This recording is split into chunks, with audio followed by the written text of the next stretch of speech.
Hello friends, சூப்பராக இன்னைக்கு ஒரு ஹெல்த்தியான tea time snacks recipe ragi pakoda செய்யலாமா? அதுக்கு நான் 1 கப் அளவுக்கு ராகி மாவு எடுத்திருக்கேன். இந்த மாதிரி ஒரு மிக்சிங் பவுல் எடுத்துக்கலாம். அதில் இந்த ராகி மாவு சேர்த்துக்கலாம். இதோட ஒரு 1/2 கப் அளவுக்கு கடலை மாவு சேர்த்துக்கலாம். ஒரு 2 டேபிள் ஸ்பூன் அரிசி மாவு சேர்த்துக்கலாம், பச்சரிசி மாவு.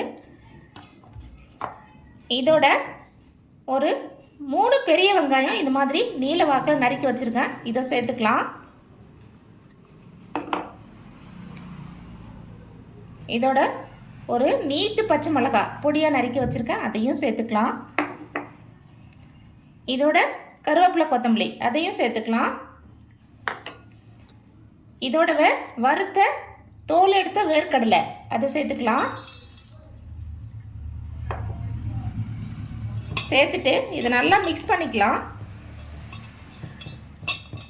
முதல்ல நம்ம தண்ணி சேர்த்து பிசைஞ்சிடக்கூடாதுங்க. நல்லா மிக்ஸ் பண்ணிவிட்டு அதுக்கப்புறம், ஏன்னா இந்த வெங்காயம் வந்து தண்ணி விடும்.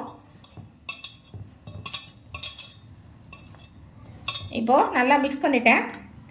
இப்போ இதோட இந்த பக்கோடா மாவுக்கு தேவையான உப்பு, ஒரு 1/2 டேபிள் ஸ்பூன் அளவுக்கு ஜீரகப்பொடி, ஒரு 1/2 ஸ்பூன் அளவுக்கு தனி மிளகாய் தூள் இது சேர்த்துக்கலாம்.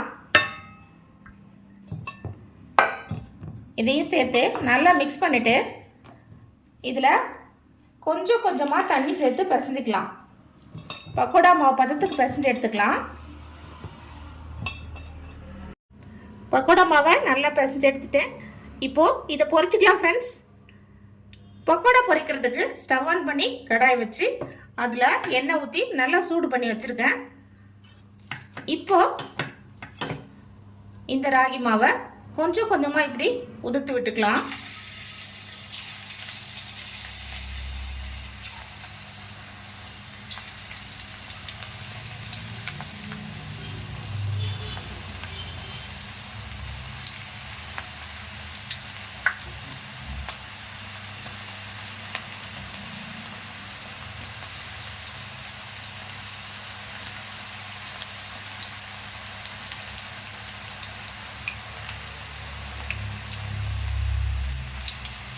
உடனே திருப்பக்கூடாது, கொஞ்சம் வேகட்டோன்னு திருப்பி விட்டுக்கலாம்.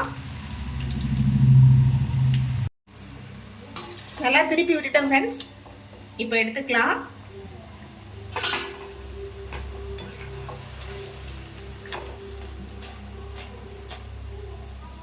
சூப்பராக தயாராகிடுச்சு.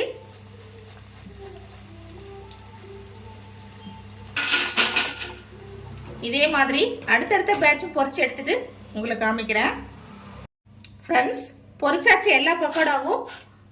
இப்போ ஃபைனலாக இன்னும் கொஞ்சம் டேஸ்ட் ரிச்சாக்க கொஞ்சமாக முந்திரியை வறுத்துக்கலாம்.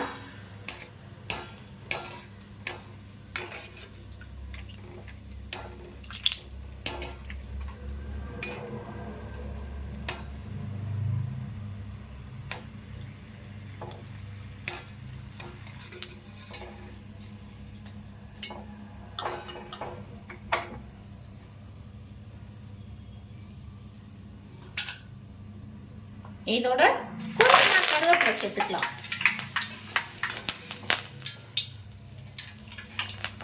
அவ்வளோதான் ஃப்ரெண்ட்ஸ், சூப்பராக ரெடி ஆயிடுச்சு. சர்வ் பண்ணிட்டு உங்களுக்கு காமிக்கிறேன். பாருங்க ஃப்ரெண்ட்ஸ், சூப்பராக கமகமான வாசத்தோட நம்ம ராகி பக்கோடா ரெடி ஆயிடுச்சு. எப்பவும் ஒரே மாதிரி பக்கோடா செய்கிறத விட இந்த மாதிரி வித்தியாசமாக செஞ்சு கொடுத்து பாருங்க. ரொம்ப டேஸ்டாகவும் இருக்கும், அதே சமயம் ஹெல்த்தாகவும் இருக்கும். இந்த ரெசிபி உங்களுக்கு பிடிச்சிருந்தா லைக் பண்ணுங்க, ஷேர் பண்ணுங்க. அப்படியே மறக்காம நம்ம சேனலை சப்ஸ்கிரைப் பண்ணிக்கோங்க. Thank you friends.